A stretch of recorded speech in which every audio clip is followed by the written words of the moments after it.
চট্টগ্রামের লোহাগাড়ায় শেষ মুহূর্তে জমে উঠেছে নির্বাচনী আমেজ। আগামী ৫ই জুনের উপজেলা পরিষদ নির্বাচনকে ঘিরে প্রচারণায় ব্যস্ত সময় পার করছেন প্রার্থীরা। সকাল থেকে রাত পর্যন্ত ছুটছেন ভোটারদের দ্বারে দ্বারে, দিচ্ছেন নানা প্রতিশ্রুতি। এই উপজেলায় ৯টি ইউনিয়নে মোট ভোটার সংখ্যা ২,২৩,৬২৬ জন। চেয়ারম্যান পদপ্রার্থী ৩ জন, ভাইস চেয়ারম্যান ৩ জন এবং মহিলা ভাইস চেয়ারম্যান পদে ২ জন সহ মোট ৮ জন প্রার্থী মাঠে রয়েছেন। সংশ্লিষ্টরা বলছেন, অবাধ, সুষ্ঠু ও নিরপেক্ষ নির্বাচন অনুষ্ঠিত হবে। ভোটাররা নির্বিঘ্নে তাদের ভোটাধিকার প্রয়োগ করতে পারবে। আমাকে সাধারণ মানুষ থেকে শুরু করে রাজনীতিবিদরা শুরু করে সর্বস্তরের মানুষ অভূতপূর্ব সাড়া দিয়েছেন।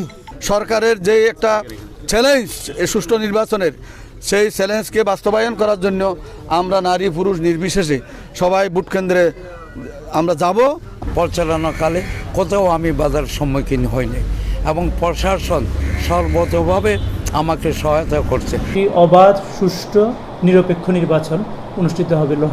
কোনো ধরনের কোনো অরাজকতা বা বিশৃঙ্খলা সৃষ্টি করার কোনো সুযোগ নেই।